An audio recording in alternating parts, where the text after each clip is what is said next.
بسم اللہ الرحمن الرحیم۔ آیت نمبر 70۔ ہم نے بالیقین بنو اسرائیل سے عہد و پیمان لیے اور ان کی طرف رسولوں کو بھیجا۔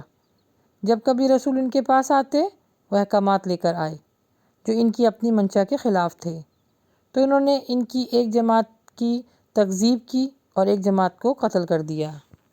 اچھا، اس کی تفسیر کچھ اس طرح ہے کہ اللہ سبحانہ تعالیٰ نے بنی اسرائیل قوم سے عہد و پیمان لیے تھے، اور نہ صرف عہد و پیمان لیے تھے بلکہ رسولوں کو بھی بھیجا، کیونکہ رسول کیا کام کرتے تھے؟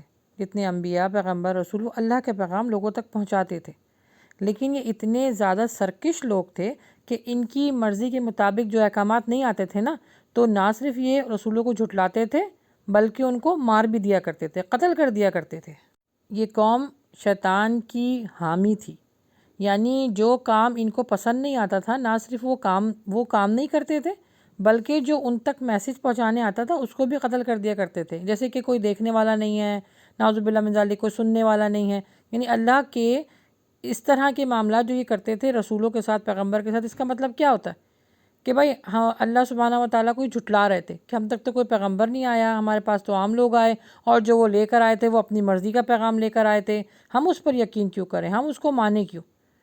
بہت جسے کہتے ہیں اس وقت سے لے کے ابھی تک آپ دیکھ لیجئے، یہ بہت سرکش قوم ہے۔ نہ صرف انہوں نے بلکہ ہم نے بھی تو اللہ سبحانہ و تعالیٰ سے عہد و پیمان کیے ہوئے نا۔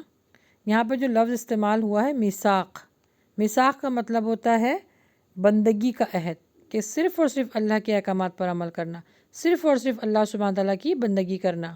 تو یہ چیز یاد رکھیں، قبر تک جو ہے وہ اس عہد کو، اس پرومس کو یاد رکھیں، تبھی تو ہماری زندگی اور آخرت کے معاملات درست ہوں گے۔ آیت نمبر 71۔ اور سمجھ بیٹھے کہ کوئی پکڑ نہ ہوگی، پس اندھے بہرے بن بیٹھے، پھر اللہ نے ان کی توبہ قبول کی، اس کے بعد بھی ان میں سے اکثر اندھے اور بہرے ہو گئے۔ اللہ سبحانہ تعالیٰ ان کے اعمال کو بخوبی دیکھنے والا ہے۔ اچھا، انہوں نے جو پہلی والی آیت میں نے بتایا نا کہ یہ جتنے بھی رسول یا پیغمبر آتے تھے ان کو قتل کر دیا کرتے تھے، تو یہ سمجھتے تھے کہ ہمیں تو کوئی دیکھنے والا نہیں ہے، ہماری کوئی پکڑ نہیں ہوگی، آخرت میں کوئی ہماری اللہ سبحانہ تعالیٰ کو کاؤنٹر نہیں کرے گا، یا ہم اتنی اللہ سبحانہ تعالیٰ کی لاڈلی قوم ہے، ہم جتنا گناہ کیے جائیں، جو بھی کچھ بھی کیے جائیں، اللہ سبحانہ تعالیٰ ہمیں معاف کرے گا اور ہمارے سارے معاملات کو قبول کرے گا۔ یعنی اس کے باوجود بھی اللہ سبحانہ و تعالیٰ سے جب انہوں نے توبہ کی اتنے بڑے گناہ کے بعد، اللہ تعالیٰ نے ان کی توبہ کو قبول کیا۔ جیسے ہم لوگوں کے لیے بھی یہ میسیج ہے کہ اگر کوئی گناہ ہو جاتا ہے تو فوراً دل سے رجوع کیا جائے، لیکن ان کی جو کمبختی تھی، بدبختی تھی، وہ یہ کہ یہ دل سے توبہ نہیں کرتے تھے، یہ صرف زبان سے توبہ کرتے تھے تاکہ اس مسئلے کو، جو ان کے اوپر سچویشن اس وقت آتی تھی، تو اس سے نکل سکے۔ تو وہ تھوڑی دیر کے لیے، نعوذ باللہ من ذالک، یہ کہنا چاہیے کہ اللہ کو بہلانے کے لیے تھوڑی دیر کے لیے وہ اللہ کو ماننے لگ جاتے تھے یا اس سے توبہ کرنے لگ جاتے تھے، لیکن اللہ سبحانہ تعالیٰ تو دلوں کا حال جانتا ہے نا۔ اکثر لوگ اللہ تعالیٰ نے فرمایا کہ توبہ کر کے بھی اندھے بھی تھے، بہرے بھی تھے، اور ان کے اعمال کو میں بخوبی دیکھ رہا تھا۔ انما الاعمال بالنیات، ان کی نیت ہی نہیں ہوتی تھی کہ وہ اللہ کو راضی کر سکے۔ دیکھیے، اپنے اعمال نظر آنا، اپنی خامیاں نظر آنا، اپنی خوبیوں پر عاجزی کا اظہار کرنا، یہ اللہ کی طرف سے ایک بہت بڑی نعمت ہوتی ہے۔ وہ توبہ بھی کر لیا کرتے تھے لیکن ان کے اعمال ایسے ہی تھے جیسے کہ نہ ہونے کے برابر۔ وہ یہ سمجھتے تھے نعوذ باللہ من ذالک، کہ نعوذ باللہ من ذالک کہ اللہ سبحانہ تعالیٰ جو ہے وہ سن نہیں سکتا، اللہ سبحانہ تعالیٰ دیکھ نہیں رہا، کیونکہ دل کا حال تو اللہ جانتے تھے نا۔ اللہ اکبر، استغفر اللہ، وہ اس طرح کی سوچ رکھتے تھے، تبھی بھی ان کی، اسی وجہ سے ان کی توبہ قبول نہیں ہوتی تھی، پھر وہ سرکشی میں پڑ جاتے تھے۔ تو اس آیت میں ہمیں اپنا بھی جائزہ لینا چاہیے کہ جب ہم سے کوئی گناہ ہو جاتا ہے، گناہ کبیرہ ہو جاتا ہے، صغیرہ ہو جاتا ہے، تو کیا ہم دل سے توبہ کرتے؟ اور توبہ کرنے کی شرائط میں ہے ہی یہی کہ سب سے پہلے اپنے گناہ اللہ کے سامنے رکھیں، عاجزی اور انکساری کے ساتھ، ندامت کے ساتھ اس سے دعا مانگیں، پھر اس سے رجوع کریں، پھر توبہ طلب کرنے کے ساتھ ساتھ اس سے عہد و پیمان کریں کہ اب میں یہ گناہ نہیں کروں گا، اور اگر ہو جائے تو پھر دوبارہ جو ہے وہ توبہ طلب کریں، لیکن جتنا بڑا گناہ ہے اتنی ہی بڑی نیکی کرنی ہوگی۔ یہ ہے توبہ کی ریکوائرمنٹس، یہ اللہ سبحانہ تعالیٰ اس طرح کی توبہ کو قبول فرما لیتا ہے۔ آیت نمبر 72، بے شک وہ لوگ کافر ہو گئے جن کا قول ہے کہ مسیح ابن مریم ہی اللہ ہے، حالانکہ خود مسیح نے کہا کہ اے بنی اسرائیل، اللہ ہی کی عبادت کرو جو میرا اور تمہارا سب کا رب ہے۔ یقین مانو کہ جو شخص اللہ کے ساتھ شریک کرتا ہے، اللہ سبحانہ تعالیٰ نے اس پر جنت حرام کر دی ہے، ان کا ٹھکانہ جہنم ہی ہے، اور گناہ گاروں کی مدد کرنے والا کوئی نہیں ہوگا۔ اللہ سبحانہ و تعالیٰ ہر چیز معاف کر دیتا ہے مرنے سے پہلے اگر انسان نے توبہ کر لی، چاہے وہ گناہ کبیرہ کیوں نہ ہو، چاہے وہ شرک کی کیوں نہ ہو۔ لیکن اگر شرک کی حالت میں کوئی چلا گیا اس دنیا سے تو جہنم اس کے لیے مقدر میں لکھ دی گئی ہے، جنت اس پر حرام ہو گئی ہے، اللہ کی رحمت سے وہ دور ہو جائے گا ہمیشہ ہمیشہ کے لیے۔ کیوں؟ کیونکہ نعوذ باللہ من ذالک، جو یہ کرسچن کہتے ہیں، عیسائی کہتے ہیں کہ حضرت عیسیٰ علیہ السلام جو ہے نعوذ باللہ من ذالک اللہ سبحانہ تعالیٰ ہے، اللہ کو نہیں پسند اپنے ساتھ کسی بھی حال میں کسی بھی طریقے کا کوئی شریک۔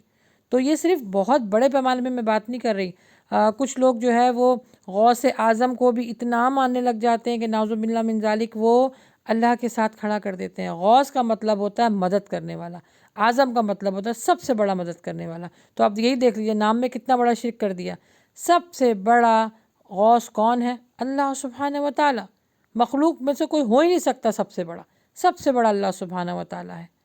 جو لوگ اس پیمانے پہ بھی آ کر سوچتے ہیں بزرگان دین کو، وہ بھی شرک کر رہے ہیں، ان کا بھی یہی حال ہوگا کہ ان کے اوپر جنت کو حرام کر دیا جائے گا۔ تو اپنے اپنے اطراف میں دیکھیں کہ کون اس شرک میں مبتلا ہے۔ آیت نمبر 73، وہ لوگ بھی قطعاً کافر ہو گئے جنہوں نے کہا اللہ تین میں سے تیسرا ہے، دراصل اللہ سبحانہ تعالیٰ کے سوا کوئی معبود نہیں۔ اگر یہ لوگ اپنے اس قول سے باز نہ رہیں تو ان میں سے جو کفر پر رہیں گے انہیں المناک عذاب ضرور پہنچے گا۔ دیکھیے یہ بنی اسرائیل قوم کتنی خطرناک قوم تھی، یعنی اللہ سبحانہ تعالیٰ کو ڈائریکٹ ماننا یا ڈائریکٹ اس کی بندگی کرنے پر یہ لوگ اتنا زیادہ کتراتے تھے، اتنا دور بھاگتے تھے۔ اب دیکھیں وہاں پہ کہہ رہے ہیں کہ نعوذ باللہ من ذالک حضرت عیسیٰ علیہ السلام جو ہے وہ کون ہے؟ خدا۔ اور یہاں پہ کہہ رہے ہیں ہاں اللہ تین میں سے ایک تیسرا ہے، یعنی پھر کسی دو کو اللہ کے ساتھ کھڑا کر دیا، نعوذ باللہ من ذالک۔ اللہ سبحانہ تعالیٰ قل هو اللہ احد اللہ الصمد، وہ اکیلا ہے، اس نے نہ وہ کسی سے جنا ہے اور نہ اس نے کسی کو جنا ہے۔ قل هو اللہ احد، اللہ سبحانہ تعالیٰ نے تبھی اس کو پڑھنے کا اتنا زیادہ اجر دیا ہے کہ ایک تہائی جو ہے وہ قرآن پڑھنے کے مترادف ہوتا ہے، قل هو اللہ احد جو پڑھتا ہے سورہ اخلاص۔ تو یہ لوگ کسی طریقے سے ماننے کے لیے تیار ہی نہیں ہوتے تھے، تو اللہ سبحانہ تعالیٰ فرما رہے ہیں کہ ان کے لیے جنت کو حرام کر دیا گیا ہے، اور ایسے لوگ اگر اپنی روش سے باز نہ آئے، اپنے قول پہ ڈٹے رہے تو پھر ان کے لیے دردناک عذاب ہے۔ آیت نمبر 74، یہ لوگ کیوں اللہ کی طرف نہیں جھکتے اور کیوں استغفار نہیں کرتے؟ اللہ سبحانہ تعالیٰ تو بہت بخشنے والا اور بہت ہی مہربان ہے۔ یعنی یہاں پر جو پیغمبر، جو رسول، جو انبیاء آتے ہیں، انہوں نے یہ یہاں پر اظہار کیا اس بات کا کہ یہ لوگ کیوں اللہ کی طرف نہیں جھکتے۔ یعنی اللہ سبحانہ تعالیٰ تو بہت غفور رحیم ہے، توبہ طلب کرنے والوں کو، استغفار کرنے والوں کو اللہ سبحانہ تعالیٰ بہت جلدی معاف فرما دیتا ہے۔ یعنی اگر جو کوئی صبح گناہ کرتا ہے تو رات بھر، یعنی دن بھر رات بھر اس کے دروازے کھلے رہتے ہیں اس کے لیے کہ وہ توبہ کر لے۔ جو رات کو گناہ کرتا ہے اللہ سبحانہ تعالیٰ اس کے لیے صبح سے لے کے شام تک اور رات تک کے دروازے کھول دیتا ہے کہ یہ توبہ طلب کر لے۔ ہاں، جب آپ کو موت کا فرشتہ نظر آ گیا پھر آپ کی کوئی بھی کسی بھی قسم کی توبہ قبول نہیں ہوگی، لیکن موت کے فرشتے نظر آنے سے پہلے آپ جتنی بھی بڑے بڑے گناہوں کی توبہ طلب کریں اللہ معاف کرے گا۔ تو یہ کہہ رہے ہیں اگر اللہ سبحانہ و تعالیٰ جو ہے وہ تمہارے اوپر اتنے بڑے بڑے معاملات ہوئے ہیں وہ تمہیں معاف کرنے کے لیے تیار ہے، لیکن یہ بہت خراب قوم تھی، یہ اللہ سبحانہ تعالیٰ سے معافی نہیں مانگتے تھے، استغفار نہیں کرتے تھے، اس کے آگے جھکتے نہیں تھے، اپنے مطلب کے کام جب نکل آتا تھا تو اس کے بعد پھر اس کو بھول جاتے تھے۔ اللہ سبحانہ تعالیٰ فرماتے ہیں نا کہ جب ہم تم پہ آزمائش ڈالتے ہیں تو تم ہمیں یاد کرتے ہو، جیسے ہی ہم تمہارے اوپر سے اس آزمائش کو ہٹا دیتے ہیں تو تم کیا کرتے ہو؟ تم ہمیں بھول جاتے ہو۔ تو اللہ تعالیٰ کا بہت سیدھا بہت اسٹریٹ فارورڈ سا جو ہے نا وہ رول ہے، تم مجھے یاد رکھو میں تمہیں یاد رکھوں، تم دعا مانگو کہ میں قبول کروں گا، تم توبہ طلب کرو کہ میں تمہیں معاف کروں گا، تم میری طرف ایک قدم چل کر آؤ گے میری رحمت دوڑ کے ڈھانپے گی۔ اگین اس اصول کو یاد رکھیں، بہت سادہ اور سمپل ہے، اور اللہ سبحانہ و تعالیٰ کی طرف ہمیں بڑھ کر جانا ہے۔ انسان کو حرکت میں برکت ہوتی ہے، حرکت دکھائیں گے تو برکت ملے گی۔ دن بھر میں 100 مرتبہ استغفار کریں، اس سے بھی زیادہ۔ جب اللہ کا ذکر جس گھروں میں ہوتا ہے، جس دلوں میں ہوتا ہے، شیطان اس سے دور رہتا ہے۔ تو استغفار کا ورد زیادہ سے زیادہ کریں تاکہ اللہ سبحانہ وتعالی غفور الرحیم ہے، تاکہ وہ آپ کو بخشے بھی، وہ آپ پر رحم بھی فرمائے اور آخرت کی منزلیں ہمارے لیے آسان ہوں۔ وآخر دعوانا الحمد للہ رب العالمین۔